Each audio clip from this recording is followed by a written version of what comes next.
Uma das minhas citações favoritas é do Mark Twain. Ele fala o seguinte: o problema não é o que a gente não sabe, é o que a gente sabe com certeza, mas que não é isso aí não. E é por isso que eu quero fazer esse vídeo sobre a Standard Oil, sobre os Rockefeller e a história toda deles terem sido monopolistas e fazendo preço predatório e tudo mais. Porque esse é um dos dois grandes mitos fundamentais da intervenção estatal contra o capitalismo que sai do controle. O outro caso é 1929, eu já dei uma machadada nessa árvore.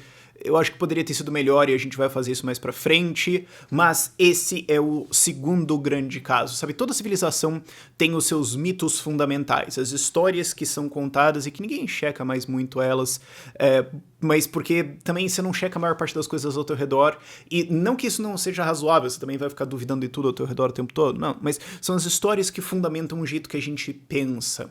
E não tem como você defender livre mercado, competição livre, não intervenção estatal, sem eventualmente alguém chegar com o caso da Standard Oil na mesa e fala, não, porque ó, na virada do século XIX para o século XX, ali naquele período, tinha a Standard Oil, que era uma empresa de querosene lá nos Estados Unidos, dos Rockefeller, e eles monopolizaram tudo.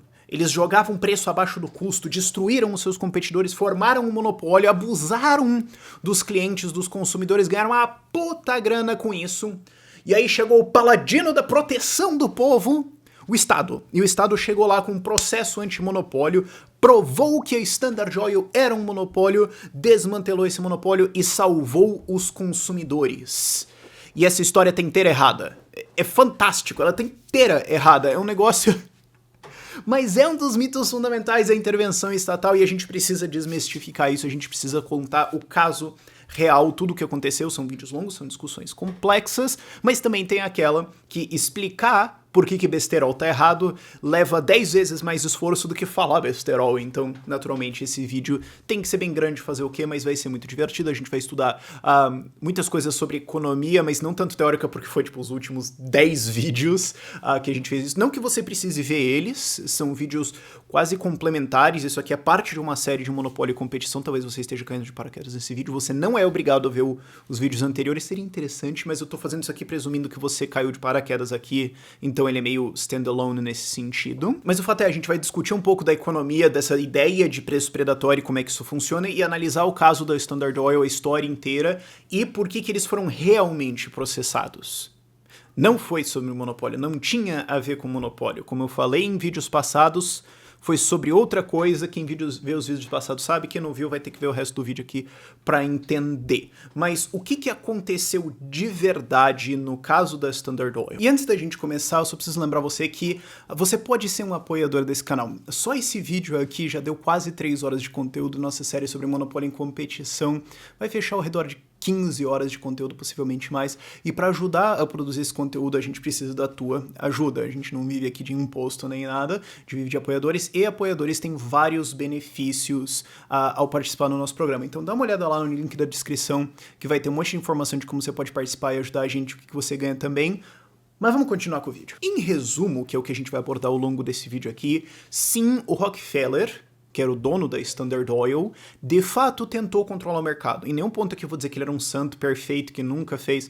Não, de fato ele tentou ser a maior empresa, se não a única, mas isso não é uma coisa exclusiva dele. Na época, ali na virada do século, fim do século XIX, começo do século XX, você tinha ascensão de novas ideias de economia que eram muito anti-mercado, que eram muito anti-livre mercado. Você tinha ascensão da ideia de que competição era um desperdício e que o monopólio, as grandes empresas, eram muito melhores. Você tinha ascensão da ideia de que o Estado tem que se envolver e regular as coisas pra caramba. Não é à toa que 20 ou 30 anos depois isso foi dar no fascismo, que é basicamente a extensão lógica dessa ideia. Já estava começando a ser plantada aqui, e também tinha a ideia de que monopólios acontecem, é até bom, é normal, uma empresa tem que fazer isso. Então, existia uma visão que era compartilhada por grandes empreendedores na época e alguns economistas da época, inclusive. Sugiro a leitura do livro Illiberal Reformers. Aliás, a gente vai ter todo um artigo também sobre citações, sobre livros que eu recomendo você ler e tudo mais. Mas essa ideia era compartilhada por economistas da época, então não é como se ele fosse o louco maluco da praça, era uma ideia que estava crescendo mais. Então sim, ele tentou sim, crescer pra caramba e controlar o mercado.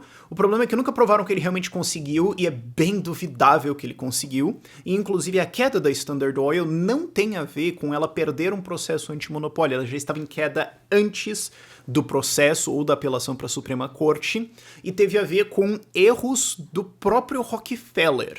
Então ele cresceu por mérito próprio, que é o que eu vou argumentar aqui, e ele caiu muito por mérito próprio também. E o jeito que ele cresceu não foi por preço predatório, jogando preço abaixo do custo, destruindo a sua competição e aí controlando o mercado, depois sobe o preço e explora todo mundo. Não, no começo ele cresceu por eficiência e competência, o cara era muito bom. E depois ele fez fusões e aquisições, comprou empresas, ele negociou muito pesadamente com ferrovias para conseguir descontos, para conseguir fazer a querosene da Standard Oil chegar no consumidor muito barata. Ele conseguiu também fazer um sistema de distribuição para o consumidor final muito bom, que incomodou uma puta galera e depois gerou um grande chororô, que é parte do caso também. Ele também fez uma grande estrutura de oleodutos para levar o petróleo dos lugares onde ele era extraído para as refinarias dele. E, no geral, ele tinha uma gestão muito boa. Ele era muito inovador até um certo ponto onde ele começou a se folgar e daí começou o declínio. Mas, assim, não tem preço predatório dentro, e isso não é só a minha opinião, tem relatórios do governo americano antes do julgamento, que eles fizeram estudos e tudo mais, em que eles falam, cara, olha, ele fez algumas coisinhas de cortar preço abaixo de custo, possivelmente, sim, a gente tem alguns dados, ele baixou uns preços meio selvagem aqui, sim, mas mesmo esse relatório que tenta provar que ele fez preço predatório, fala, cara, o segredo dele era, o cara é bom e logística, foi assim que ele conquistou o mercado. Ele não é um santo, mas o cara é bom. Ele não é um incompetente gigantesco. E aí você pode perguntar, tá, mas por que veio o processo então? Spoilers, eu ia tentar segurar isso aí um pouquinho, mas política. O fato é, o processo antimonopólio nos Estados Unidos era direcionado pelo presidente dos Estados Unidos. A legislação é federal, você tem o Procurador-Geral da República, que é o cara que vai sentar a lei em alguém, e esse cara responde ao presidente. Então, se o presidente passar a mão no telefone e mandar processar alguém, processa. Se ele passar a mão no telefone e mandar não processar, não vai ser processado. O presidente na época era o Theodore Roosevelt, e o Theodore Roosevelt era inimigo político dos Rockefeller. E isso não é teoria maluca minha. O próprio Theodore Roosevelt admitiu claramente que ele foi atrás da Standard Oil por motivos políticos. A Standard Oil e os Rockefeller fizeram oposição a ele na reeleição dele, foram contra as leis dele, e ele fala, e é por isso que eu taquei a luva na cara deles. I threw them the gauntlet. Eu joguei a luva na cara deles. Então vamos. Esse foi o motivo. E aí eles encontraram várias coisas pra tentar ir pra cima dos caras, a gente vai desmentir várias coisas dessas, mas o processo é eminentemente político, e tem um agravante, o Theodore Roosevelt estava dentro do âmbito da família Morgan do banco JP Morgan. Na época, o Pierpont Morgan, que foi um dos caras mais ricos da humanidade, se não o mais. E ele era um grande dono de ferrovias e grande dono de vários interesses que estavam economicamente contrários ao Rockefeller. Então, não só o Theodore Roosevelt era inimigo dos Rockefeller e da Standard Oil, o grande empresário, financiador, apoiador do Theodore Roosevelt, também era inimigo econômico dos Rockefeller, e tinha uma porrada de gente dentro do governo do Theodore Roosevelt. Inclusive, o Theodore confirmava coisas, dava uns OKs com gente dos Morgan, inclusive o mão direita dos Morgan estava no meio disso. Ele dava OKs com esses caras para fazer ações. Então, é um processo eminentemente político. E ainda assim, de novo, isso não é sabido, isso não é amplamente discutido, e o caso da Standard Oil vive sendo usado como, tá vendo? Monopólios existem, eles prejudicam as pessoas, então o Estado precisa ir lá intervir. Por que essa história até hoje é contada? A tese mais simples é a que melhor explica. O governo tem os seus propagandistas, tem as suas pessoas destinadas a avançar a sua narrativa, e a Standard Oil não. As empresas não. Então, quem que vai contar a história? Quem usa o dinheiro dos outros para contar a história. Então, você não fica sabendo muito dela. E também porque, convenhamos, pro jeito geral que se entende de mercado hoje, que é, de maneira geral, essa história de a Standard Oil estava errada e era safadona é conveniente. Então, Por que essas pessoas que acham essa narrativa conveniente vão investigar se ela é verdade mesmo? Isso posto, vamos entender o contexto da indústria de petróleo, da indústria de querosene nos Estados Unidos, da onde veio o Rockefeller e Standard Oil. Tem várias coisas pra gente entender aí que fazem a história ficar mais fácil de você compreender. Muitas vezes as pessoas não pegam o contexto direito e se perdem um pouquinho. Então, qual era o produto da Standard Oil? É muito fácil você olhar para trás e falar, bom, é uma empresa de petróleo, Standard Oil, então era petróleo, combustível, gasolina, né? Não, não era. Eram derivados de petróleo, óleos lubrificantes, algumas coisas, graxa, blá, blá, blá, e especialmente querosene de iluminação. A gente tá falando aqui, a história começa em 1859. Não tinha carro, bicho. Inclusive, foi um dos erros que afundou Standard Oil e o Rockefeller, foi não sacar a transição para carros e começar a produzir combustíveis, e insistir no querosene. E na época, antes de você ter o querosene amplamente usado, as substituições eram óleo de baleia, que era muito caro, era um suprimento bem inconstante, porque você tem que ir lá, matar a baleia, pegar o óleo, trazer de volta e tudo mais. E ele era caríssimo pra época, $3 por galão. E outra coisa também, contexto, pra muita gente que às vezes se perde aqui. A gente tá falando da virada do século aqui, século XIX para século XX, teve muita inflação de lá para cá, então muitas vezes os preços estavam nos centavos, ok? Tem uma época, acho que nos começos dos anos 1900, 1900 e baixo, tipo 1906 ou 7, que o orçamento do governo americano era 900 ou 800 milhões de dólares, ok? Então não só porque ele era muito menor e gastava muito menos, mas teve muita inflação, ok, gente? Então preços vão ser um pouco... 3 centavos pelo... Respira, tá tudo bem, ok?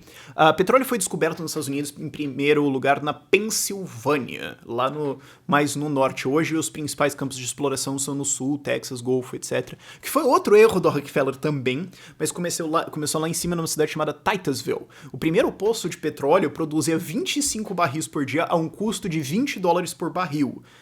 Ou seja, caro pra um caramba. E note, era muita tecnologia nova, então... tinha toda a logística do negócio, era uma maluquice, porque primeiro que os barris da época não conseguiam suportar petróleo direito, teve que ter uma nova indústria para colocar o petróleo em barril, um barril consegue aguentar todo o transporte. Parte dele era transportado por rio no começo, ou por charrete, carroça, uma maluquice gigantesca. Os primeiros oleodutos não funcionavam, e daí dava briga dentro da empresa, e o funcionário puto ia lá e quebrava o negócio. Era um negócio, assim, bem, bem simples, e a indústria explodiu de crescimento muito. Isso começou em 1859. Você teve nos próximos 10 anos inovação brutal na indústria. Ela mudava muito rapidamente em questão de meses. E se você não se mantinha atualizado, bicho, abraço, você perdeu e acabou. Uma das coisas que ilustra o quão rápido isso aconteceu é que, como eu falei, em 1859, eu tô olhando pra cá porque são as minhas anotações, ok? Em 1859, o custo do barril era $20, né, o primeiro. Em 1862, 3 aninhos depois, na verdade pode ser um pouco menos por causa dos meses, o custo do barril era de 10 centavos. Isso é o barril com o petróleo dentro. Em 3 anos, isso caiu para 0,5% do preço original. Essa é a velocidade que você tem aqui. Então é muito difícil você acompanhar. E nessa queda de preços, nessa forte inovação da indústria, muita gente entrou e muita gente saiu. Era uma indústria que estava explodindo. Uau, meu Deus, vamos lá. Você tinha uma porrada de aventureiro, um monte de gente maluca. E um monte de gente que no começo ganhava dinheiro fácil, mas quando a temperatura subiu, falou, cara, eu não aguento, e saiu. Então foi uma época muito briga de faca dentro do elevador com a luz apagada, cara. Foi pesado. Se você não era bom ou excelente, cara, difícil de você se segurar. E entendendo isso, você começa a entender a dinâmica da indústria, porque é onde a tua refinaria tá. Ela tá perto do poço de petróleo, então é mais fácil de levar, mas ela tá perto do consumidor, então pra onde que é mais fácil de levar? Onde que você tem uma logística melhor? Mas mudou a logística, agora isso aqui é melhor, então vou ter que jogar a fábrica pra outro lugar lá. Não, mas espera, eu construí a fábrica 2 anos atrás, agora eu vou ter que tirar ela inteira e tacar num outro lugar? Escuta, quando que eu vou conseguir parar pra produzir de fato? Maquinário estava sendo inventado o tempo todo, novas técnicas de refino, a manutenção dessa porcaria toda, e de novo, fazer máquinas de aço, máquinas complexas, e consistentemente refazer elas, nos Estados Unidos pós-guerra civil, ainda se reconstruindo, no interior dos Estados Unidos, em 1865. Cara...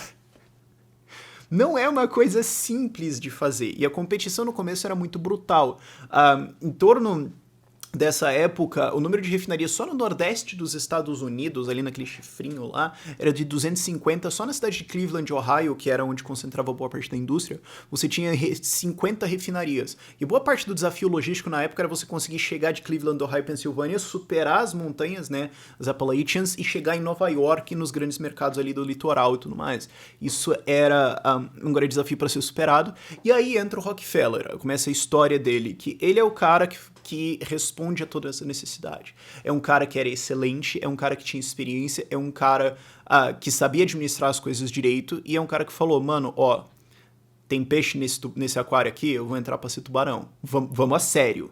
Ok? Entrando agora na história da Standard Oil proper, ok? Geralmente começam a contar a história dela em 1870, quando ela tinha uma boa fatia do mercado, se eu não me engano, 75%, ou 1880, quando ela já tinha 90% e tudo mais. Daí eles falam, bom, e daí você tinha essa grande empresa malvadona que chegou pisando nas pessoas e tudo mais, e fala, pera, caiu do céu grande, assim, como é que tá acontecendo isso? O cara sempre foi rico. É meio nonsense isso. A gente tem que ver a história lá do começo pra entender como que ele chegou na posição de ser um cara grande em primeiro lugar, pra daí você entender como é que funcionam as táticas. O Rockefeller entrou na brincadeira em 1859. Então note, no primeiro ano ele já tava lá. Então não é como se o cara tivesse chego depois com zilhões de dinheiro comprando a galera e tudo mais. Não, o cara foi um dos primeiros malucos a pular no rio. E ele pulou no rio com, na época, $4.000 investidos numa refinaria. E lembre, né, de novo, descoberto foi nesse mesmo ano. E em 1866, 7 anos depois, ele já estava construindo a segunda refinaria. E todos os autores que falam dele, do caso, mesmo os que falam mal e que tentam acusar e que tentam não sei o quê, eles concordam. Cara, o bicho era bom. O bicho era bom. Ele sabia o custo de tudo, ele sabia o retorno de tudo, ele tinha uma contabilidade bonitinha pra caramba, ele inovava muito, ele focava muito em produtividade, não tentava se acomodar.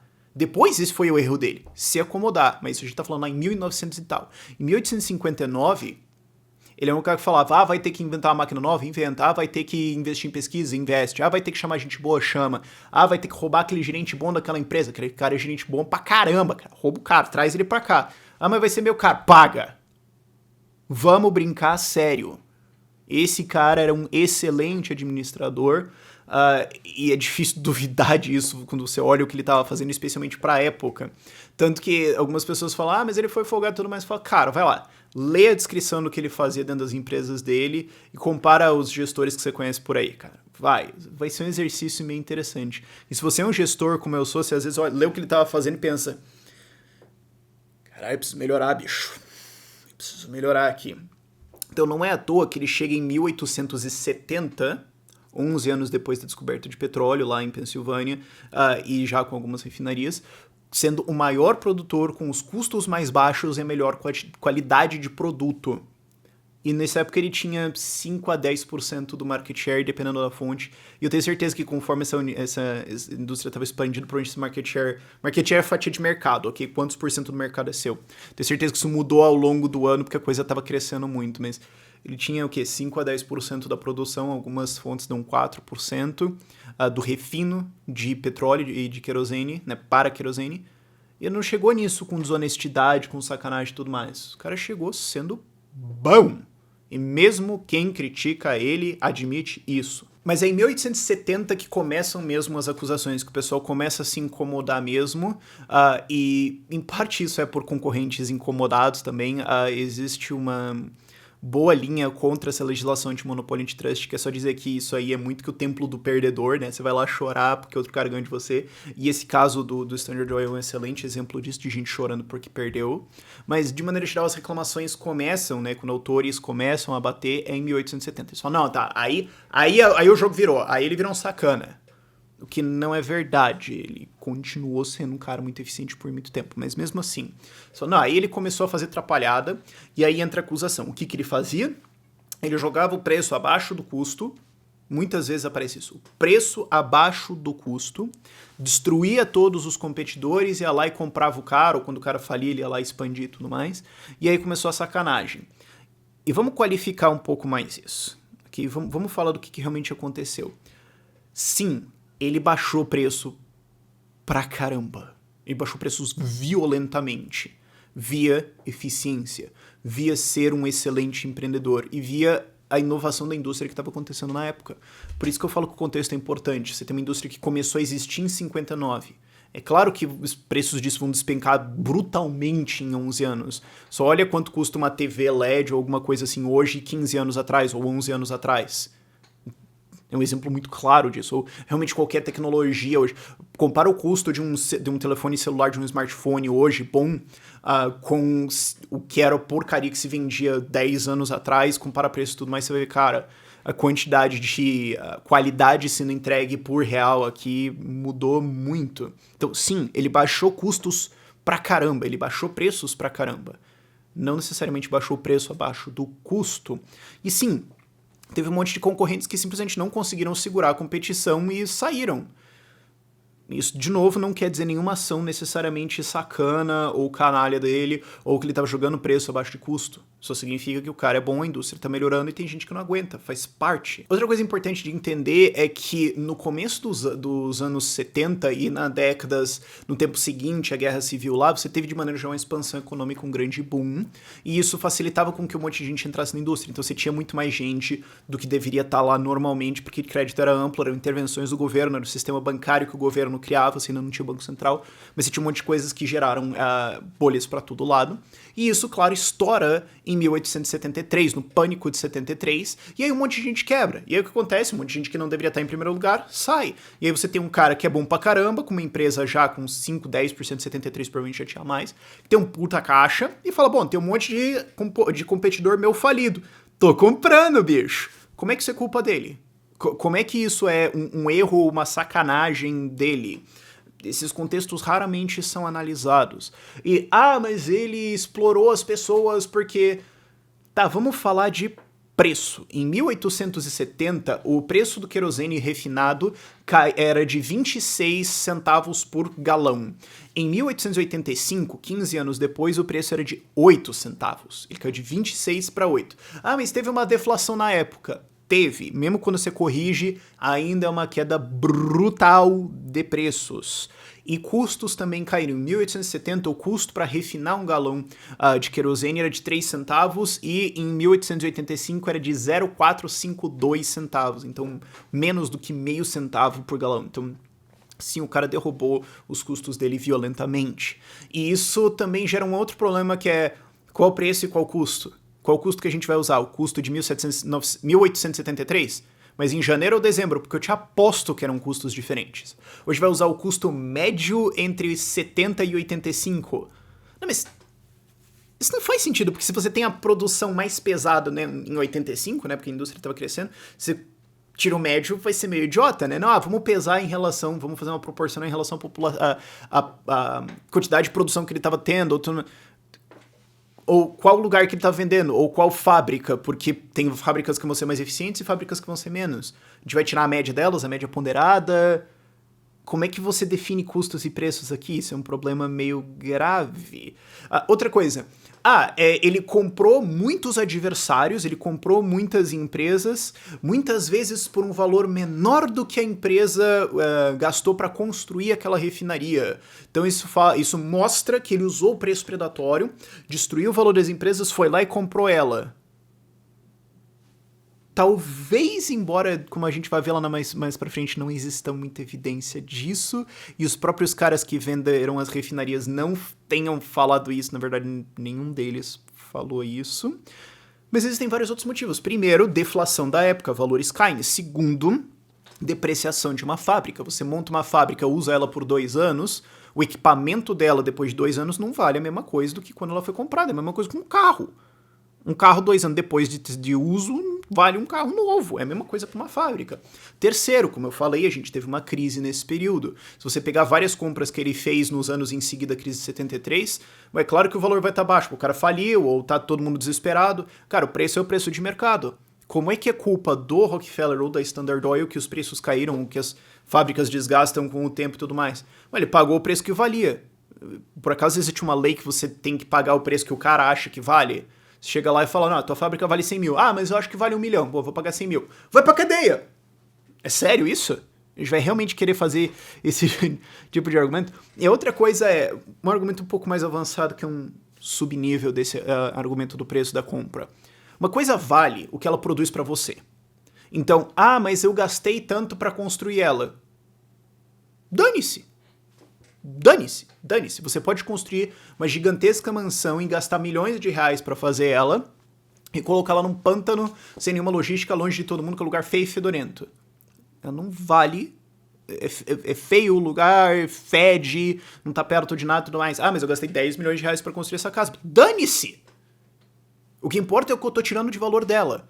E quando você tem refinarias que muitas vezes estão com tecnologia defasada, porque era uma época de altíssima inovação, tecnologia defasada, localização não muito boa, equipamento gasto, produtividade abaixo, etc.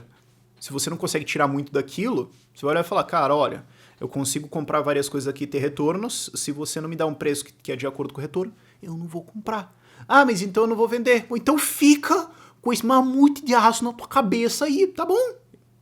Boa sorte. E outro argumento que é usado, mas é porque a Standard Oil praticava preços diferentes em localizações diferentes. Onde ela tinha mais mercado e tudo mais, ela cobrava mais alto.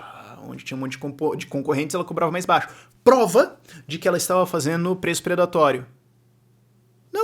Onde não tinha competição, ela cobrava o que dá pra cobrar. Onde tem competição, ela tá forçada, ela tá submetida a forças de competição. E aí, qual que é o problema? Nada disso quer dizer que, de fato, existe um preço predatório ou alguma sacanagem em primeiro lugar. E por que eles seriam culpados de que num lugar não tem competidores? Você podia, nessa época, abrir uma refinaria, podia fazer o que você quisesse, não tinha nenhuma barreira de entrada, licenças, etc. Por que os caras não estão indo lá? E agora, indo para uma discussão um pouco mais profunda de o que é uma estratégia de preço predatório, de você baixar preço abaixo de custo, a gente precisa entender o que de fato isso é e aonde de fato você começaria a ter alguma lesão ao consumidor. Eu não vou dizer crime, mas de fato algum abuso ou exploração, enfim. Porque qual que é a história? Não, o cara baixa o preço abaixo do custo, destrói a competição, porque ele tem uma puta grana guardada lá, né? Ele destrói a competição porque ele é um cara muito maior, e depois, quando os caras saem, ele sobe o preço e ganha uma puta de uma grana.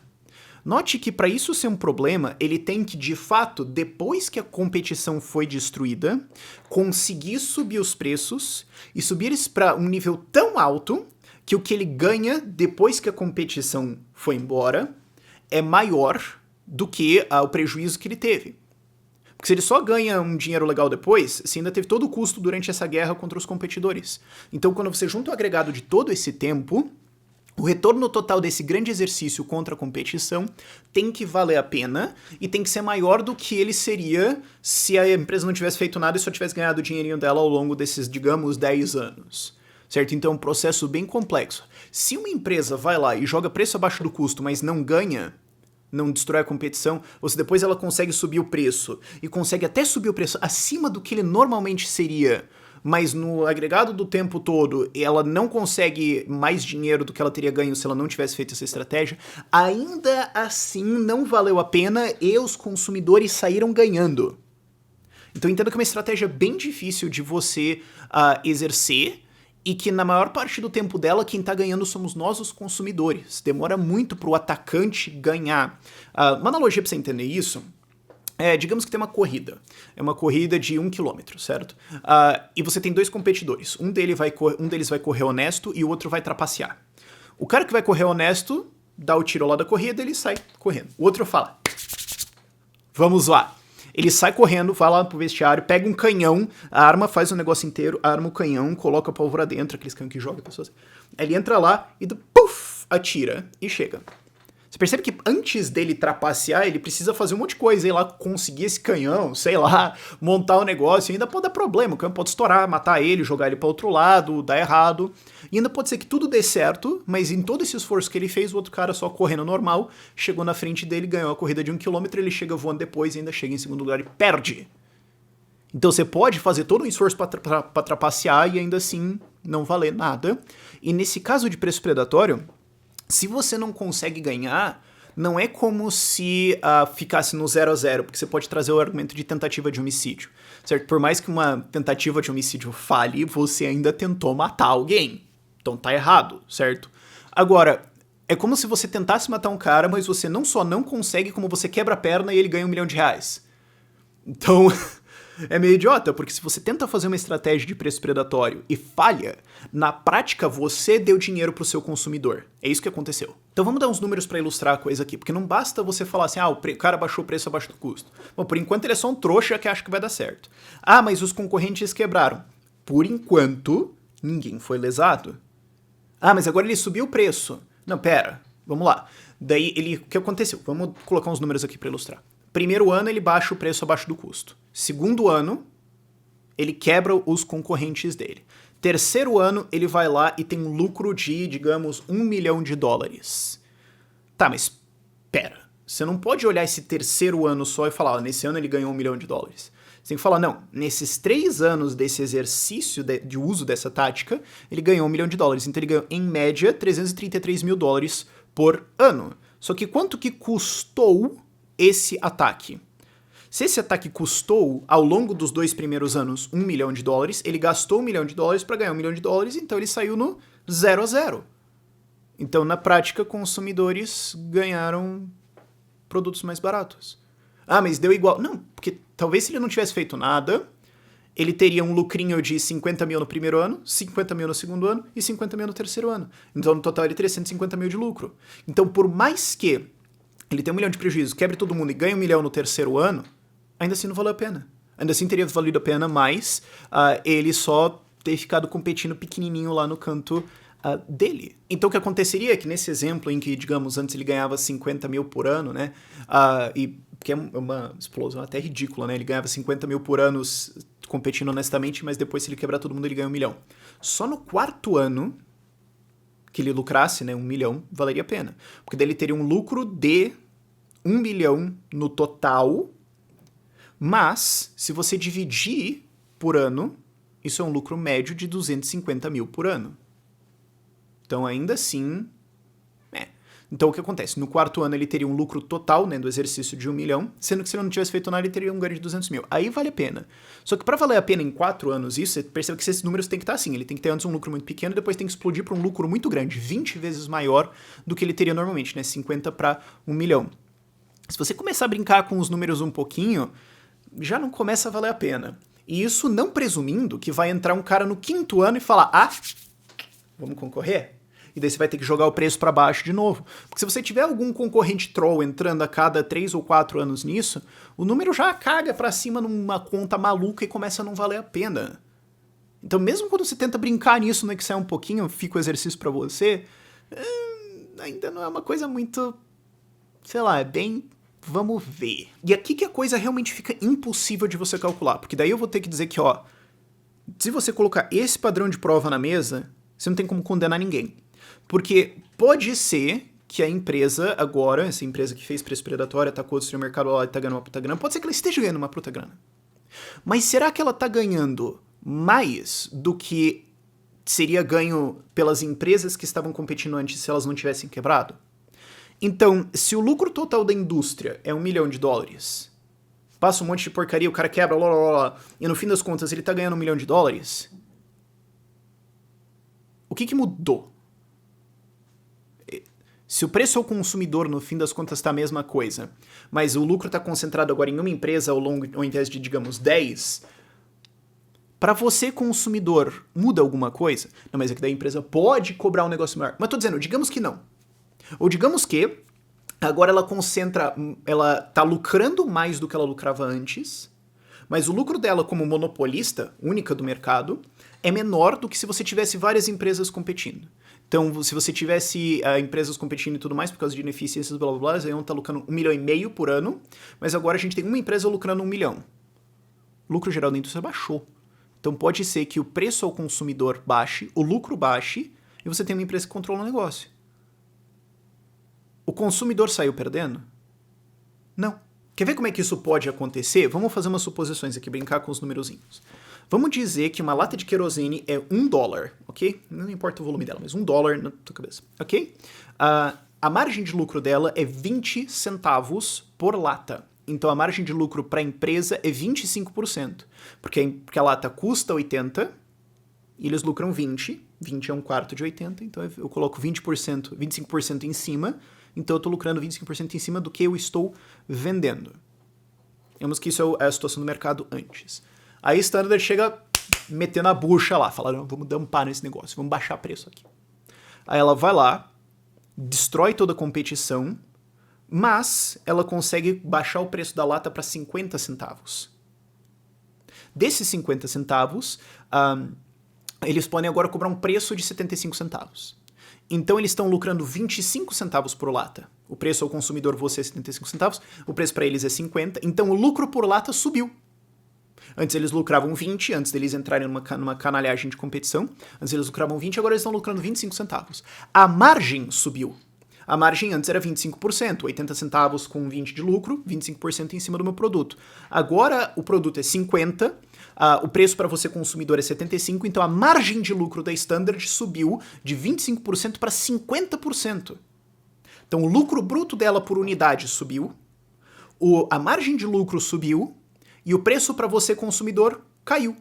Então para você tá melhor e para Standard tá melhor. E nessa hora você pode falar, mano, que doido, isso pode acontecer? Cara, não só isso pode acontecer. Isso é o que acontece ao teu redor o tempo todo. Isso é o processo de capitalismo de livre mercado.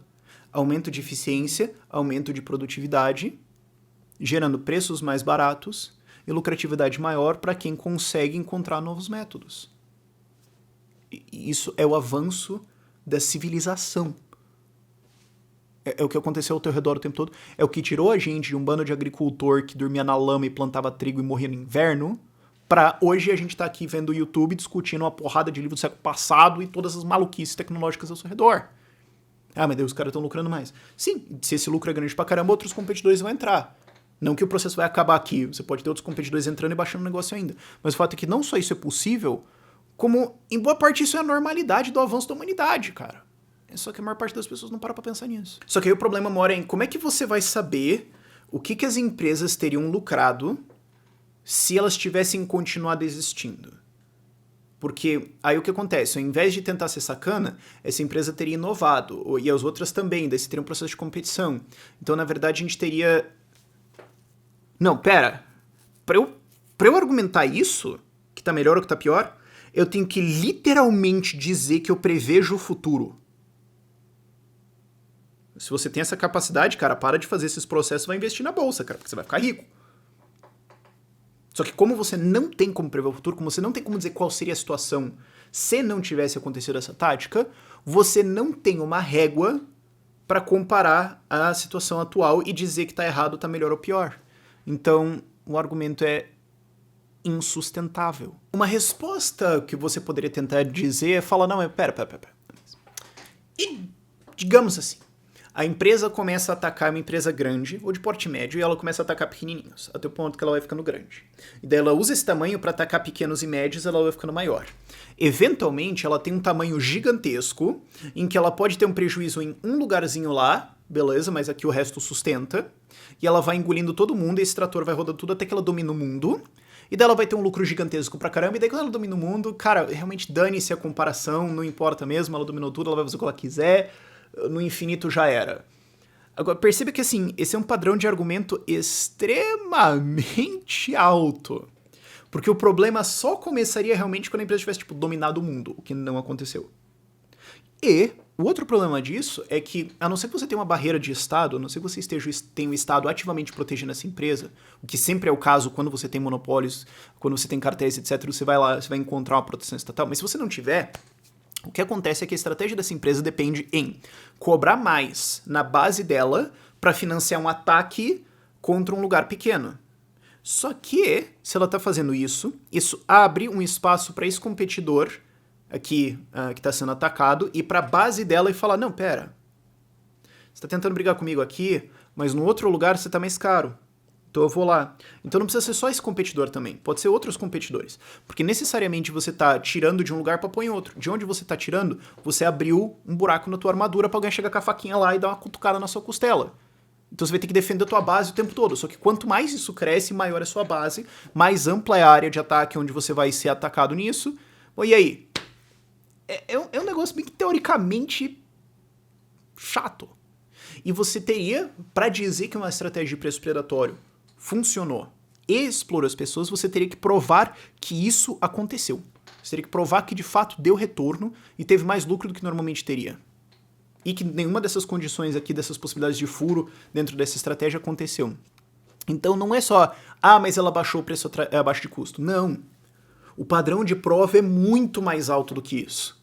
Esse padrão de prova foi usado no julgamento da Standard? Não.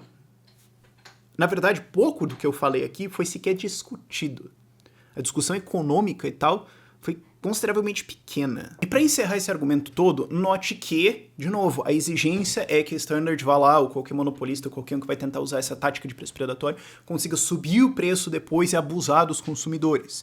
E daí eu volto para aquela estatística que eu vou citar várias vezes até isso martelar na sua cabeça. Eles baixaram preços para menos de 1/3 do que era originalmente. Em 1870, o preço do querosene refinado era de 26 centavos por galão. Em 1885, era de 8, menos de 1/3 do preço original. Por mais que tenha tido deflação na época, por mais que um monte de coisa, o fato é que eles baixaram preços. Eles baixaram custos de refino.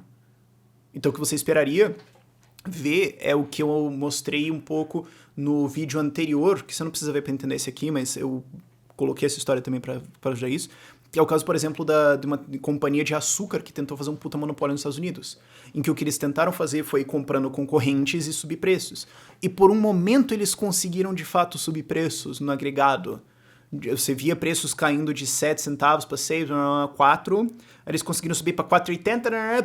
Então, assim, por um tempinho eles conseguiram, ainda assim não valeu a pena, tanto que a própria família Havermeyer, que estava fazendo esse monopólio, tentando fazer, porque eles nunca conseguiram realmente fazer, mas eles mesmos desistiram e falaram, bicho, isso não dá dinheiro, eu desisto, chega. Não só os próprios admitiram que não vale a pena, mas mesmo que eles tenham conseguido um pouco, mas o fato é que você esperaria ver isso, um aumento de preços mesmo que momentâneo, para dizer, em algum ponto essa técnica funcionou, em algum ponto o cara conseguiu fazer alguma coisa, mas não é o que a gente vê na Standard.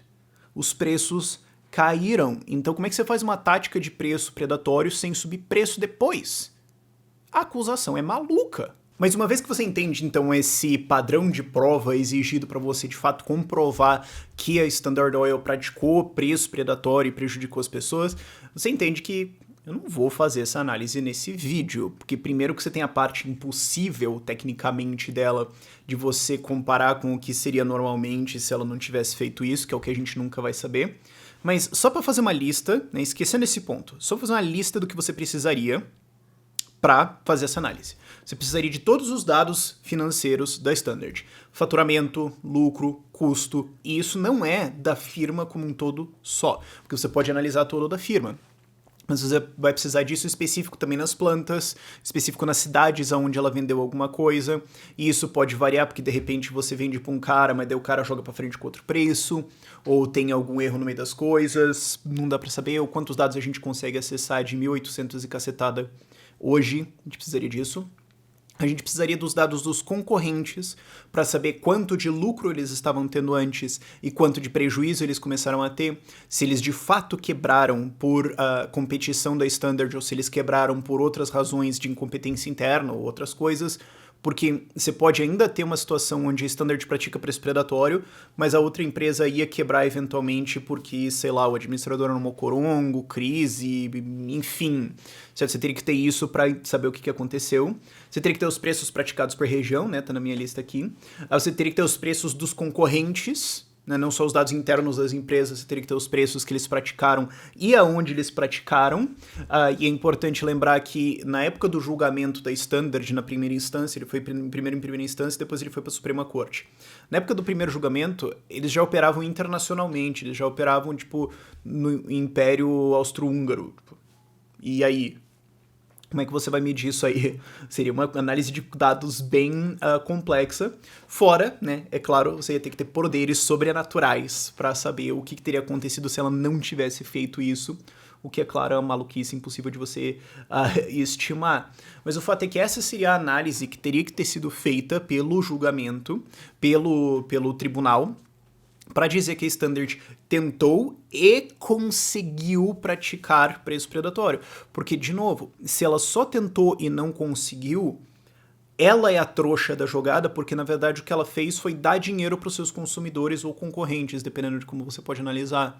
Então isso não seria um crime, basicamente. Basicamente você teria uma condenação por, cara, ser muito otário. Pá, condenado, para com isso. Só que daí você percebe que se essa condenação acontecesse e ela fosse desmontada ou condenada para essa prática, então na verdade ela voltaria a ganhar dinheiro e os consumidores parariam de ganhar produtos a um preço mais barato do que o normal. Então uma condenação a ela parar, que não foi o que aconteceu aqui realmente, mas digamos que fosse, uma condenação dela parar seria benéfica para ela e deletéria aos consumidores, o que é meio maluco.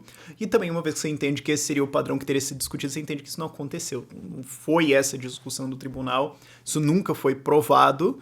E aí você tem que perguntar, tá, mas espera, então, se a acusação já não faz muito sentido a priori de um ponto de vista assim, meio teórico, se os preços caíram e se você nem discutiu isso em primeiro lugar, mas ela foi condenada pelo quê?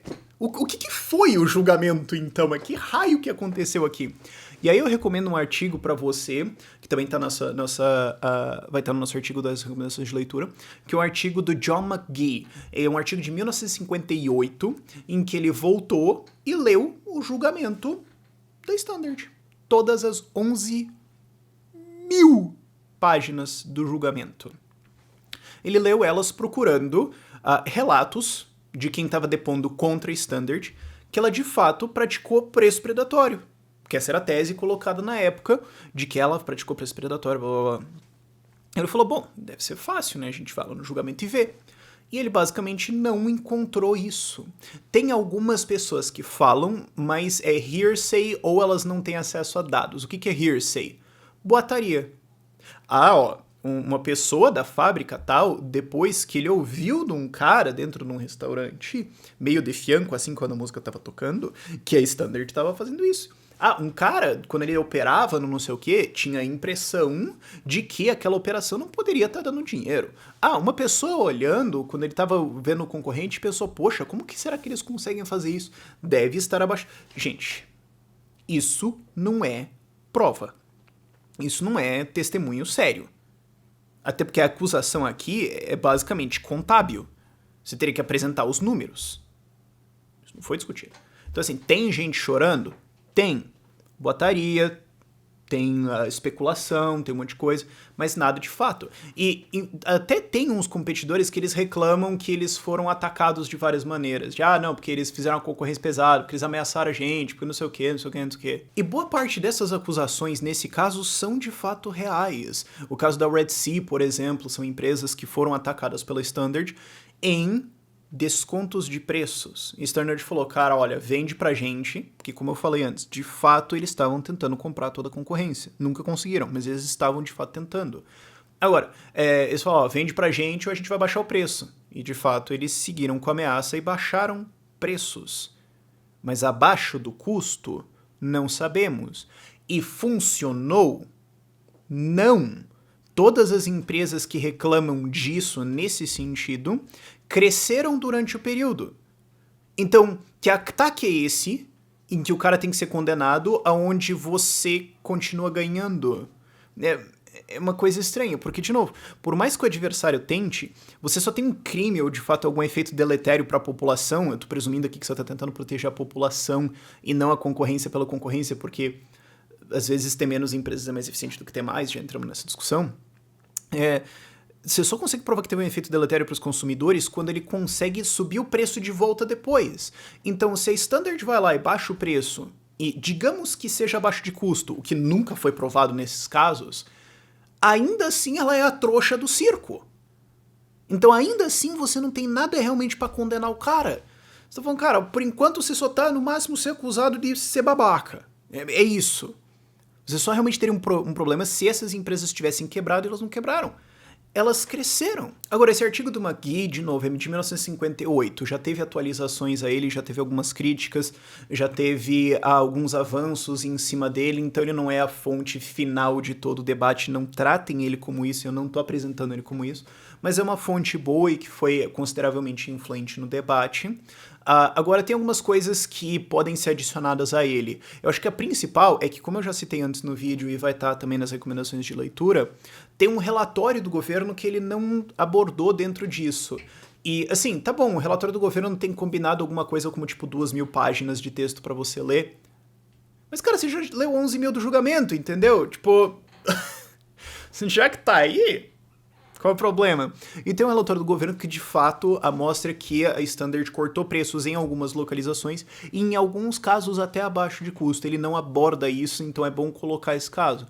Mas, de novo, isso é só de algumas localizações e, de novo, não tem nenhuma prova de que isso de fato funcionou ou foi fundamental para a derrota da concorrência ou de fato deu um retorno maior.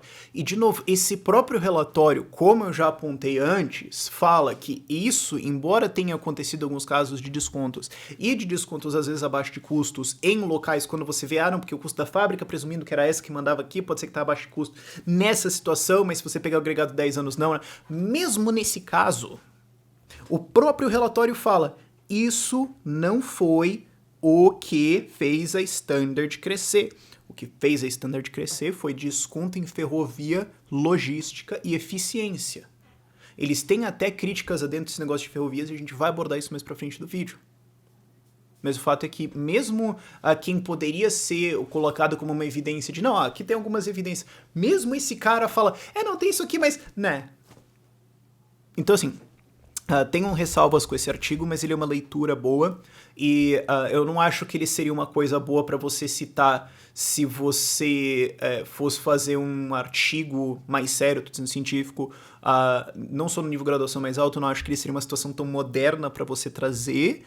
Talvez seja melhor trazer citações como o Armentano, que traz isso. Eu tenho algumas coisas sendo da George Mason University e tudo mais, mas isso não é minha preocupação nesse momento.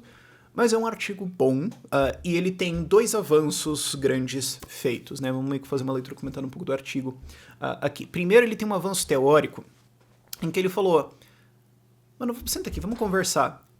Em primeiro ponto, a estratégia inteira de preço predatório não faz sentido, é mais barato você comprar o seu adversário, porque ele aborda vários pontos que eu já abordei antes sobre como seria a estratégia de preço predatório. Ele fala, olha, você tem uma incerteza que você não sabe quanto que vai custar você brigar com o seu competidor. Você não sabe se vai ganhar. Você não sabe se outros caras vão entrar no meio dessa sua guerra te dificultando, ou se eles vão entrar depois e a sua estratégia não valeu a pena. E para isso, você tem que ser uma empresa grande pra caramba para conseguir atacar essas menores. Só que isso parte do pressuposto que você é grande para começo de conversa. E quando você é pequeno, que é o começo da Standard, tipo, e aí? Como é que você pratica essa estratégia? Você tem 5% no market share. Tá, então você vai atacar uma empresa que tem 1%. Meio que 10% você vai atacar uma empresa que tem 1 ou 2%. Meio questionável se você tem como fazer isso aí. Essa estratégia é muito cara, ela é muito incerta. E a conclusão dele, no fim das contas, é que, cara, é mais barato você comprar o cara. Porque se você compra o cara, você sabe quando quanto a estratégia custa, é o preço de comprar ele, você sabe quando acaba, que é quando bateu a venda, e no fim das contas você tem a fábrica dele. Daí você pode ver o que você vai fazer. É muito mais simples você fazer isso. Ou você pode falar pro cara, vamos fundir? Que ó, se é melhor eu comprar você, também é melhor você ser meu sócio. Então, eu tenho 20% do market share, você tem 5%. Então vamos ser sócio, a gente funde as empresas, você fica com 20% das ações dessa nova empresa, eu fico com 80%. Vamos. Por que não? Os dois lados ganham. Então você não precisa nem gastar nada se você realmente quer tentar essa estratégia. E por que você não faria isso? E de fato essa é a estratégia que a Standard usou para crescer, porque de novo, ela de fato tentou crescer, ficar enorme e controlar o mercado, nunca conseguiu realmente. Mas foi a estratégia que ela usou. Então a própria acusação de preço predatório já não faz sentido prima facie, assim, você não consegue entender. Ela atingiu 75% mais de market share, antes dela começar a ser um pouco mais canalha com as coisas, via fusão e eficiência. E nem tem como você, na verdade, argumentar que essas fusões, que essas uniões de empresas são deletérias para o consumidor, porque, como a gente vai ver mais para frente, isso é benéfico. O que acontece é que essa empresa nova maior pode ser mais eficiente do que as duas antes menores. Então pode ser que você tenha duas empresas que se fundem, concentram mais no mercado, o preço para você cai porque a eficiência deles sobem, eles ganham mais dinheiro, você paga mais barato. Não tem motivo para você, a priori, levar isso pra justiça e querer chutar o cara na cara. Uma crítica também que é feita ao McGee é que, mas é que ele leva em consideração que você vai ou usar preço predatório ou fusão. Você pode usar os dois. Você pode falar, olha, eu vou baixar preços, eu vou pra cima de você, a sua empresa vai desvalorizar, e daí eu consigo pagar mais barato dela do que eu pagaria normalmente se eu não tivesse te atacado em primeiro lugar. Então, sim, e tem evidências que de fato eles usaram táticas de descontos e de falar para as empresas, bicho, seguinte, a tua empresa vale 1 milhão. Eu consigo tirar dela tanto que eu consigo pagar 1 milhão e 200 nela e ainda ganhar dinheiro. Então eu te ofereço 1 milhão e 200. Você está ganhando 200 a mais do que você normalmente ganharia. E assim, se você tentar competir com a gente, você vai perder. Porque a gente é enorme. Você não. A gente investe mais, a gente cresce mais. Você vai perder. Pode ser ano que vem ou daqui 5 anos. E aí você vai ter uma empresa falida que não vale nada. E ela vale hoje 1 milhão. Eu tô te pagando 1.200. Ou eu posso ir pra competição e eu detono o valor da sua empresa. O que você quer? Eles faziam essas negociações. Sim. Em alguns casos, eles de fato fizeram descontos para falar, você não vai aceitar? Então vamos lá. Mas isso não é preço predatório necessariamente, porque você não necessariamente está cortando abaixo do custo. Você pode simplesmente fazer um desconto dentro da sua margem de lucro, e nesse caso o consumidor sai ganhando, porque ele ganha um produto mais barato, e depois a empresa é vendida, vai para Standard Oil e a eficiência sobe, esse preço continua bom, então você sai ganhando. Então não tem nada errado, ou deletério, ou abusivo, ou exploratório aqui que vai destruir o consumidor. Esse processo é bom e é parte de uma negociação. Mas, o cara tá sendo meio treta na negociação, né? Ele tá chegando meio firme. Sim. Você espera que ele faça o quê? Você não faria a mesma coisa se você pudesse? Você pode estar falando, não, acho que eu vou tentar ser um pouco mais legal com o cara, mas você não é obrigado. Basicamente, a acusação seria que você como um cara não fez uma coisa conveniente para os seus adversários, então você vai ser condenado. Você vai ser lei agora? Qualquer loucura. E nesse caso onde eles usam essa estratégia, em todos os casos o consumidor ganha. Porque se eles compram o cara antes de dar desconto e ir para cima dele, o cara ganha mais dinheiro na empresa dele do que ele normalmente ganharia, e ele sai e vai fazer alguma coisa com isso. Você tem agora uma firma maior que é mais eficiente, então preços podem cair, custos caem. E isso aconteceria de qualquer forma porque o Standard pode ir pra guerra e falar, cara, vamos sair na porrada aqui, então eu vou perder dinheiro, você vai perder dinheiro, mas eventualmente eu ganho. Que seria ruim para as duas. Então, o cara está ganhando, o consumidor está ganhando por eficiência e tudo mais. Mas se eles forem assim pra guerra, daí o consumidor ganha com produtos mais baratos e legal. Daí, no fim das contas, o cara é absorvido para mais barato, beleza. Você ganha produtos mais baratos, companhia é mais eficiente agora, então você tem custos mais baratos, o que significa um preço mais barato. Mas se a empresa subir o preço, competição pode entrar, que é o que aconteceu em várias ocasiões, inclusive. Então, não tem muito que você agredir aqui, mesmo você atacar uma aqui ou que você argumentar nessa hipótese, porque, no fim das contas, se você tem um entendimento de teoria de produção, o consumidor ainda está ganhando. E, de novo, a gente tem que reforçar isso várias vezes. Você só teria um problema aí se a Standard conseguisse, depois disso, subir o preço do produto para cima do que ele era antes e com um lucro tão grande que justifica toda essa lambuzada que ela fez no meio do caminho. O que nunca foi provado e, até onde eu entendi, até onde eu pesquisei, nunca nem realmente tentaram argumentar isso para falhar nessa argumentação.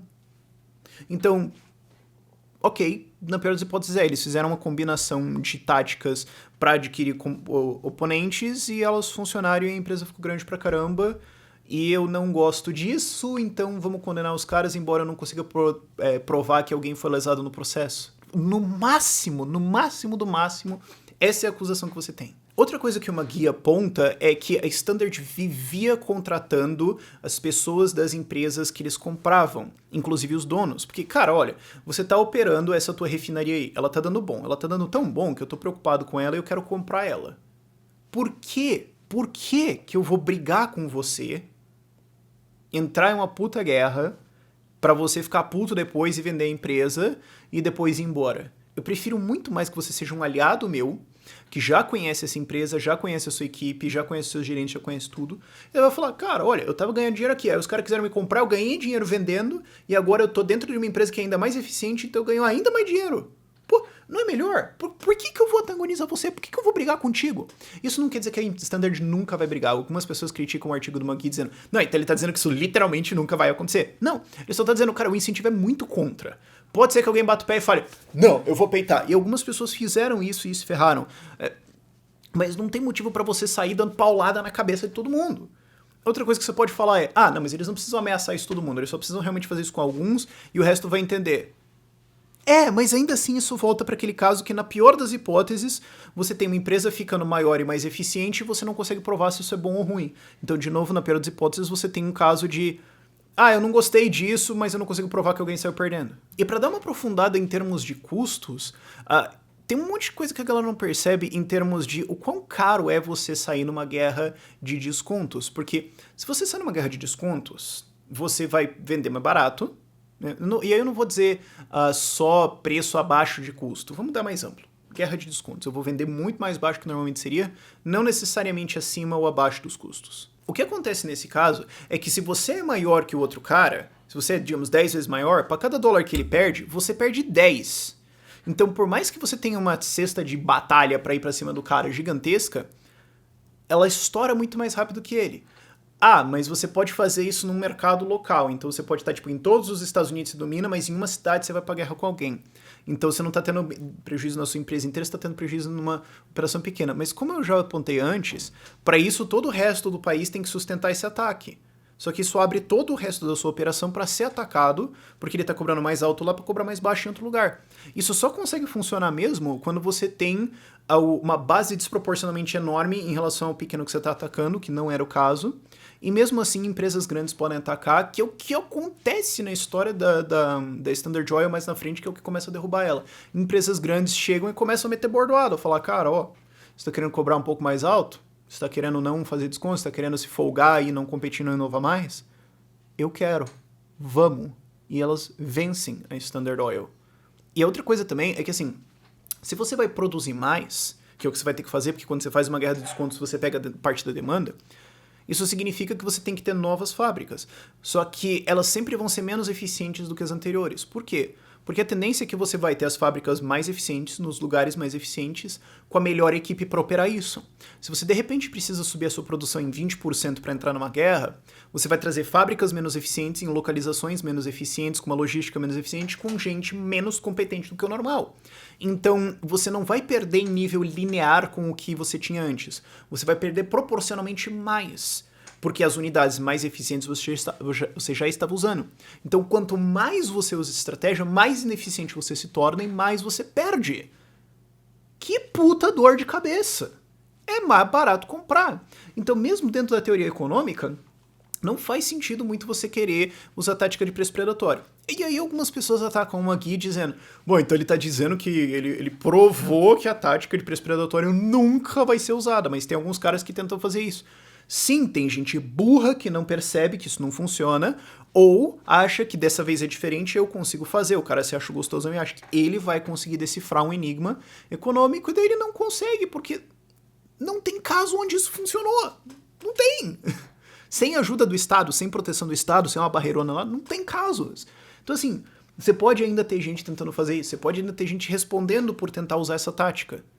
É só que ela é muito desproporcionalmente difícil. Se você está usando ela para agregar mercado, se você fosse inteligente, seria muito mais barato comprar sua concorrente. E depois dessa parte teórica, ele vai então para análise de caso. Eu já dei vários spoilers antes, acho que me adiantei na pauta aqui, mas ele lê os transcritos dos julgamentos, né, quem depôs lá, e fala, cara, ninguém aqui está dizendo que teve preço predatório. E o que acontece é que foram chamadas de testemunhas pessoas que venderam empresas, pessoas que foram prejudicadas pelo Standard, todo mundo que poderia dar um depoimento contra. E ninguém consegue chegar na mesa e falar, eles baixaram o preço abaixo de custo, me quebraram, subiram o preço e exploram todo mundo. E cara, são centenas de testemunhas. Ninguém consegue provar isso. O pouco choro que tem é boatinho, eu ouvi, ou é eu acho, eu não sei, vamos ver, blá blá blá. ninguém realmente consegue ser uma testemunha grande ali e falar, ó, cara, foi isso aqui tá provado. Inclusive, muitas das testemunhas que chegam pra falar que foram compradas, elas falam, cara, na verdade foi bom negócio, tem relatos dentro, se você quiser ler o artigo vai ter os relatos dentro.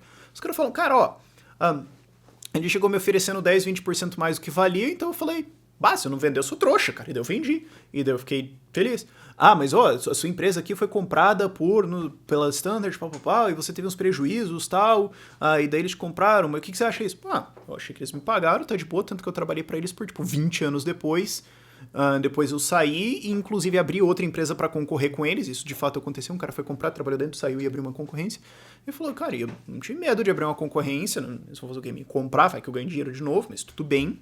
Então, mesmo dentro das testemunhas não tem muita coisa. Ah, mas a Standard pagou...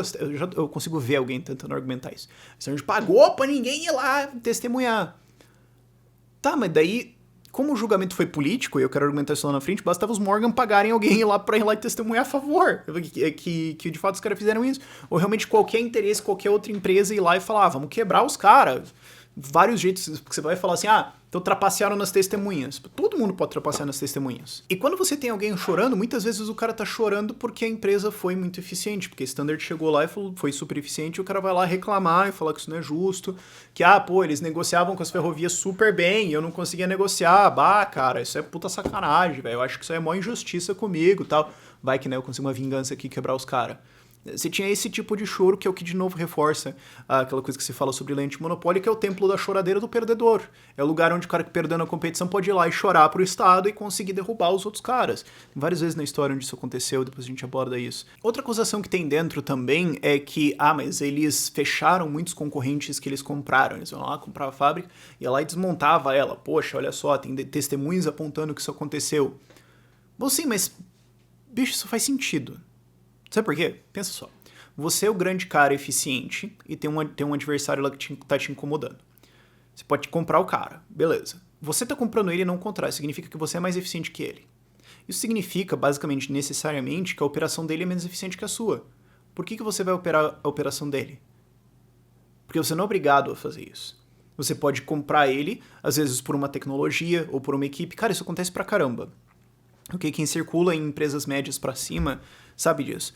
Muitas vezes uma empresa compra outra porque, tipo, cara, eu queria só a tua equipe de engenheiros de não sei o quê, e eu acho teu jurídico massa pra caramba, o resto eu vou demitir, eu não realmente queria empresa, eu só queria essa equipe aqui, eu olhei o preço, olhei a equipe e falei, velho, vale, plau. Às vezes se compra empresas pela tecnologia, o Facebook vive fazendo isso. Eu comprei empresa. Mas por que você fechou ela depois? Porque eu não queria empresa. Eu só queria pegar essa tecnologia, essas 3, 4 patentes que eles tinham aqui, e sei lá, eu achei o escritório deles maneiro, e eu queria botar isso pra dentro, o resto eu não queria realmente operar. Tudo bem. Mas o ponto é que você é mais eficiente que ele. Por que você vai operar um negócio dele que perdeu pra você? E outra coisa é, não necessariamente você fechar o seu competidor que você comprou significa que você reduziu a produção. Porque você pode pegar esse dinheiro para investir na sua. Então você pode comprar a fábrica de outro cara, desmontar a fábrica, pegar as coisas eficientes ou as máquinas que você quer lá dentro, etc., trazer para sua, vender o terreno, liquidar tudo, pegar esse dinheiro e investir na sua fábrica. Porque talvez a sua localização é melhor, a sua tecnologia é melhor, talvez a escala da sua fábrica aumentando é mais eficiente do que você manter uma outra operação lá longe. Então, você está investindo ainda, você está expandindo produção, só não no lugar do seu concorrente. Por quê? Porque o concorrente perdeu, ele era menos eficiente que eu. Por que eu vou insistir naquilo que não faz sentido?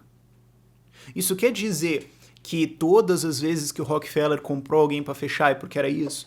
Não, pode ser que o Mocorongo de fato comprou uma galera só para fechar e de fato ele foi trollado algumas vezes porque ficou público que ele comprava concorrentes. E aí o que começaram a fazer? Construir refinaria para vender para ele. Isso aconteceu em alguns casos diferentes. Então depois que ele comprou a empresa, ele falou: os vagabundos me passaram a perna de novo. Ô, saco, fecha e liquida esse negócio, droga. Segue o dia. Tanto que, depois de um tempo ele falou que... ele não ia mais comprar empresas porque ele chamou isso de chantagem. As pessoas fundavam empresas, refinarias, chegavam pra ele e falavam: Ô, Rockefeller, oi, eu construí uma refinaria e eu vou competir com você. Quer comprar? Se você não comprar, eu vou competir. E ele chamou isso de chantagem e falou: não vou comprar mais. E de fato ele passou 5 anos não comprando empresas, porque ele falou: chega disso aqui, galera, só fica me zoando aqui, que droga.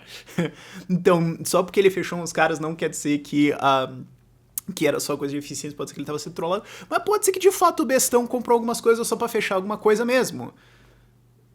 De novo, não tem nenhum crime a priori nisso, você pode olhar e falar, isso pode ser parte de uma estratégia de sacanagem, pode, como eu digo, ele de fato tentou controlar o mercado, nunca provaram que ele conseguiu, e espero ter argumentado isso aqui o suficiente até esse ponto, aí de fato pode ser que ele fez isso. O que eu quero dizer é que, assim, em várias situações pode fazer sentido, então pode ser que não foi 100% das compras que foi pra fechar, a gente sabe que não foi 100% porque a gente sabe que ele foi trollado, então foi menos que 100%. Agora, pode ter sido, sei lá, um terço, pode ter sido menos, a gente não sabe. Agora, o critério definitivo pra você poder dar uma condenação nisso ou não é falar, pera, mas ele tá restringindo produção ou não? Porque parte da acusação pode ser isso. Não, ó, a ideia é você ser um monopolista e você produz menos do que você normalmente produziria pra cobrar um preço mais alto do que você normalmente poderia cobrar. Então você fecha os seus adversários, restringe a sua produção, produz menos, priva o consumidor, tal, porque daí a oferta e demanda, tal, o preço dispara lá pra cima, e aí você consegue ganhar uma puta grana. Então você teria que, pra argumentar a parte disso, ou não, talvez não teria, eu acho que teria, mas ajudaria muito o seu argumento de dizer que ele fechar empresas é uma evidência de canalhagem, que ele tenha reduzido a produção dele. O problema é que não é o caso. Ele expandiu produção pra caramba. Pra você ter os dados, a produção de querosene entre 1890 e 1897, que foi a época mais monopólio, que ele já tava gigante e tudo mais, a produção de querosene subiu 74%, e a produção de óleo de lubrificação subiu 82%, a produção de gás subiu 84%. Então, quase dobrando aí em 7 anos. Esse é um período que a gente tem dados. Então, cara, se isso é restrição de produção, eu acho que definições deixaram de existir nesse planeta Terra. Eu não sei mais, cara. E outro fato importante de entender é que, apesar de ele fazer todos esses esforços, o número de competidores subiu. Em 1890, ele tinha 10 competidores, que é o auge do ridículo, você pode dizer assim. Em 1895, ele tinha 38 competidores. Em 1906... foi 5 anos ele ser condenado na Suprema Corte, quando ele já estava começando a responder para algumas coisas. Ele tinha 123 competidores. Tá, mas ele tinha uma fábrica que respondia por mais produção do que metade desses competidores. Ok. O ponto é, não é como se fosse impossível entrar ou impossível brigar, e inclusive ele já estava perdendo market share nessa época, ele já estava perdendo fatia de mercado. Então, tinham competidores, eles estavam crescendo, e de novo, foi esses competidores que no fim das contas derrubaram o Standard, não foi o Estado via um processo antimonopólio. Isso é o resumão do artigo do McKee. Vamos agora voltar pro Antitrust and Monopoly do Dominic Armentano, que é a parte que ele discute a Standard Oil em si. Ele fala, vamos analisar aqui o que significava você, e ainda significa hoje largamente, você operar na área de petróleo, na área de refino. Okay? Porque muita gente não entende essa indústria, não entende o negócio aqui. Eu falo, olha, você precisa ter óleo de qualidade, que muda. Petróleo não é petróleo, você tem as porcentagens de impurezas dentro, que tipo que ele é, se ele é pesado, se ele é fino, blá blá blá, você precisa ter qualidade. Você precisa ter fluxo, você precisa ter ele chegando na tua fábrica o tempo todo, porque senão é oleoduto parado, é ferrovia parada, é máquina parada. E máquina parada é uma grande fogueira tocando fogo em dinheiro. Então você tem que ter uma logística muito boa. Você precisa ter muito investimento. Uma refinaria é um equipamento gigantesco que custa um diabo de grana. Você precisa ter um terreno gigante para isso, e você precisa não só ter isso construído e toda a tua logística gigantesca, você precisa ter terminais de trem para carregar os trens para levar esse petróleo para onde ele precisa ir, e você precisa consistentemente gastar em manutenção com isso, gastar com o crédito que você precisa ter para fazer isso, que você vai ter que tirar empréstimo, e você precisa inovar. Você precisa ter sempre novas máquinas. Você não pode parar em eficiência, porque o outro cara vai continuar subindo eficiência. Você precisa ter um departamento de pesquisa e inovação. Você precisa ter máquinas experimentais que muitas vezes não vão dar em nada, só explodir na sua cara. E você precisa renovar o seu maquinário o tempo todo. Isso significa capex. Isso é caro pra um diabo. Ok? Você não consegue fazer isso, não é uma empresa de bolo de pote, minha gente. Então é óbvio que uma empresa grande vai ter vantagens em cima das pequenas. É óbvio que para você ser eficiente nisso, você precisa ter uma escala grande, você precisa estar expandindo. Então é óbvio que um tamanho de empresa, um tamanho de firma, porque empresa você pode pensar fábrica. Firma é a combinação de tudo, logística, tecnologia, pesquisa, refino, exploração, transporte, festa para firma, tudo isso. Um tamanho de firma maior é necessário. A gente não tá falando de uma oficininha para consertar patinete, ok? Então o que acontece? É óbvio que empresas pequenas, que é uma fabricazinha só, que não tem dinheiro para ficar investindo em pesquisa fantástica pra caramba, é óbvio que ela vai ter uma desvantagem, ela vai ser mais ineficiente e ela vai perder. O fato de que você tem empresas expandindo e consolidando e levando isso, não é um problema per se, é uma característica da indústria. Então, qual é o problema dessa empresa crescer pra caramba? Eles estão fazendo isso, eles estão investindo, eles estão pesquisando, eles estão inovando, eles estão fazendo o que uma firma grande tem que fazer. Se as outras firmas não fazem isso, não conseguem fazer isso, não conseguem erguer dinheiro, não conseguem encontrar investidores, como que isso é um crime cometido pelo Rockefeller? Me explica. A gente vai punir eficiência agora. É o quê? Brasil isso, a gente tá no justiça trabalhista agora. É uma maluquice gigantesca. Mas é comum se você punisse um atleta que ganhou a medalha de ouro na Olimpíada porque os outros atletas são incompetentes. Não, você ganhou demais. Não, aí não vale. Ele tá usando doping? Não, ele só é muito bom. Não, aí não, aí não. Mas que história é essa? Isso virou crime agora? E a outra coisa também é que você precisa entregar esse querosene pros seus consumidores. De novo, você não tem uma empresa de bolo e pote. E você também não tem uma empresa como esse YouTube aqui, que é o produto digital que eu gravo aqui, sobe no YouTube e tá entregue pra todo mundo. Você precisa pegar toneladas, milhões de toneladas, botar em trens e fazer isso chegar em lugares de todos os cantos do país. Então você precisa ter uma organização de logística boa, você precisa negociar muito bem com ferrovias, o que você consegue fazer porque você tem um volume brutal de enorme. Então você pode falar, ó, cara, vamos lá, eu fecho tua ferrovia de volume aí por 3 anos. Vamos conversar? Aí você fecha o teu departamento de marketing, você não precisa gastar mais com isso, por exemplo. Mas estou me adiantando. E você não só tem que ter isso, mas você tem que ter o refinaria até a ferrovia, até a estação ferroviária da cidade, você precisa ter a distribuição até o consumidor final, a casinha, a lojinha e tudo mais. E a Standard era muito boa nisso. Você tinha o Jobber, né, que era o cara que intermediava isso, que era o cara que comprava, ele tentava intermediar isso aí. Só que o cara vendia a lata no carrinho, um negócio meio assim. E a Standard começou a inventar um jeito de ter um caminhão-tanque, não um caminhão-tanque não, uma charrete-tanque, em que eles passavam vendendo. Era muito mais eficiente, você não precisa enlatar o negócio, você carrega na sua própria e consegue distribuir e entregar para o seu cliente. Isso é muito mais barato que o Jobber, isso é muito mais barato que o intermediário. Não é à toa que boa parte do depoimento, boa parte das reclamações contra a Standard que estão colocadas dentro do artigo do John McGee, era esses jobbers, esses intermediários que tinham uma logística até o cliente final muito ineficiente, era esse pessoal reclamando, falando, não dava, cara, os caras trazem esse negócio aqui, colocam no tanquinho deles, vão vender lá pro cara, eu vou vender na latinha, não dá, mano, mancada. Você tem muitos depoimentos desses. E de fato, tá, a Standard fez umas estratégias de marketing direto, assim, meio sacanagem. De fato, eles fizeram alguns negócios pra ganhar mercado e tudo mais. Mas não tem nenhuma prova que alguém foi lesado, preços continuaram caindo e tudo mais. Eles só foram criativos em estratégias. E tipo, mano, você perdeu, chora. Mas é que eles usaram uma estratégia meio inovadora e um pouquinho sacana, tá? Não foi nenhum crime, ninguém foi fraudado, ninguém foi mentido. Você não foi dampado, não teve desconto abaixo de custo, nada. É só que ao não ter um intermediário, o custo cai e você que é intermediário fica puto. É isso. Pra efeito, o Armentano pergunta no livro dele, aonde tá a injustiça nisso? Aonde que é injusto que o Rockefeller inovou, expandiu e continuou investindo enquanto seus adversários não fizeram isso?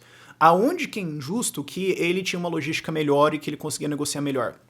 Aonde que é injusto que as ferrovias precisavam dele, vamos abordar isso mais pra frente, e ele conseguiu usar isso para conseguir produtos melhores? Aonde é injusto que ele tinha uma logística até o cliente final muito boa com os tank wagons? Como é que... Se isso é injusto, se isso é motivo para condenação, então tá provado. Antimonopólio é o santuário do perdedor e do incompetente. É onde você traz o cara bom para expor que ele é bom e punir ele por isso. Que é o caso que aconteceu. E de novo, gente, preços continuamente caíram. Entre 1870 e 1885 o preço caiu para 1/3 ou menos, aliás, menos 1/3 que ele era. Custos também caíram de 3 centavos em 1870 para menos de meio centavo em 1885. Eles estavam continuamente expandindo produção, continuamente investindo em inovação, continuamente desenvolvendo, continuamente expandindo, continuamente baixando preços. Se o adversário não aguenta, a conclusão do julgamento é que a Standard era excelente e foi condenada por isso, e o julgamento foi uma procissão de chororô de perdedores. Mas enfim, vamos terminar o vídeo por aqui para não ficar muito pesado e a gente continua no segundo vídeo, no próximo, em que a gente vai discutir as ferrovias e como isso era a ferramenta de vantagem da Standard Oil, vários outros aspectos econômicos deles e a parte política, por que eles foram processados, como é que o Theodore Roosevelt tem a ver com isso, o que aconteceu na coisa toda. Mas por esse vídeo é isso aqui. Como eu comecei, eu lembro vocês, se você quiser ser um apoiador do canal, você pode ver, tem um link lá na descrição, vai ser o nosso primeiro link lá de como você pode apoiar a gente, o que você ganha com isso, e eu vejo você no próximo episódio. Tchau, tchau.